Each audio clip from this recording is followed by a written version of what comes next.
Idiocracy is a time travel comedy released in 2006, directed by Mike Judge. It stars Luke Wilson, Owen Wilson's brother, Maya Rudolph, Dax Shepard, and Terry Crews. The film had a budget of $1 to $2 million, but it was a box office bomb, blamed due to bad promotion by the distributors Fox. The start of the film explains that the unintelligent people started breeding out the intelligent people in the early 21st century, and so the average IQ of people started to drop. I like the way they explain this, with an intelligent couple always being hesitant to have children while showing a dumbass making all these women pregnant and having a huge family tree. But the film's main character is an average man in every way, named Joe, of course, played by Luke Wilson, as he and a prostitute, Rita, played by Maya Rudolph, accidentally are frozen cryogenically and wake up in the year 2505.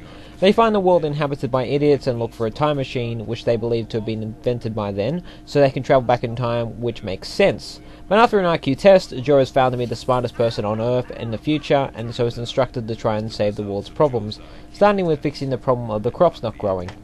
The film's a comedy, as I said. Most of the humour is about how dumb human society is in the 26th century, and for the most part it works. Joe's a very likeable character. I think that Luke Wilson was a better choice than his brother. While Owen Wilson can play in every man, we know who he is. Luke Wilson is this guy that we never been introduced to and is not the same spotlight as his brother is, and I think it's a good thing for the role. Luke's acting is good, no complaints there. So yeah, it's very easy to emphasize with Luke or Joe in this film. He's just a normal guy, and he's trying to get back to his own time, and at the same time trying to talk to idiots who won't listen to him and do what he says. So yeah, it's funny seeing Joe try and do this and keep his cool and try to explain what to do. So anyway, the future is also in a hilariously bad state. Signs say stupid stuff, buildings are tied together with tape, advertising is everywhere, including on hospital walls and on people's shirts. The world's covered by trash, kinda reminds me of WALL-E. It's very interesting dystopian world compared to other films with dystopias. While most dystopian worlds show the inhabitants as sad and unhappy, in this world the characters seem to find enjoyment out of it and love how crap everything is. I guess they're used to it. But anyway, the world manages to feel very different to our world, yet parallels can be found all over the place. The future we see in the film is like no future we imagined before, and by the end of the films we want to know more about it, and think ourselves how to fix it.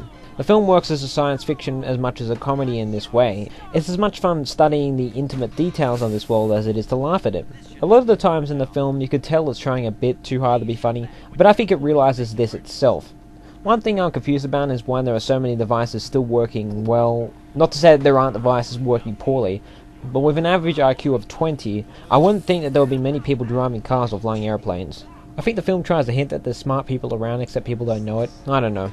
All the characters from the future are really annoying. Well, they're supposed to be, they're dumb. Joe's friend he makes in the future is in no way likable, but it's just how funny, how stupid he is. It's really strange to think that Maya, the prostitute, is one of the smartest people on the planet in this future. It really makes us think about what we consider smart and dumb in the world of the present. Maya, who at the start of the film seems like a dumb, whiny airhead, by the end is seen as an intelligent person, and is as likable as Joe. What else can I say about Idiocracy? It's a funny film with great time travel and science fiction ideas with a message that makes you think. What more can you want? Is it an incredibly funny comedy? No, but it makes up for it in the fact that it's a really good science fiction film. But at the end of the film, I wanted to know more about the world of the future, and I wanted to know how Joe managed to fix up the world, so it succeeds in the way that the viewer wanting to know more. I recommend this film to all science fiction fans. Even if you don't find it funny, you'll find this alternative for the way that we see the future to be incredibly interesting. I wouldn't recommend this to people who get easily annoyed by stupid people for obvious reasons.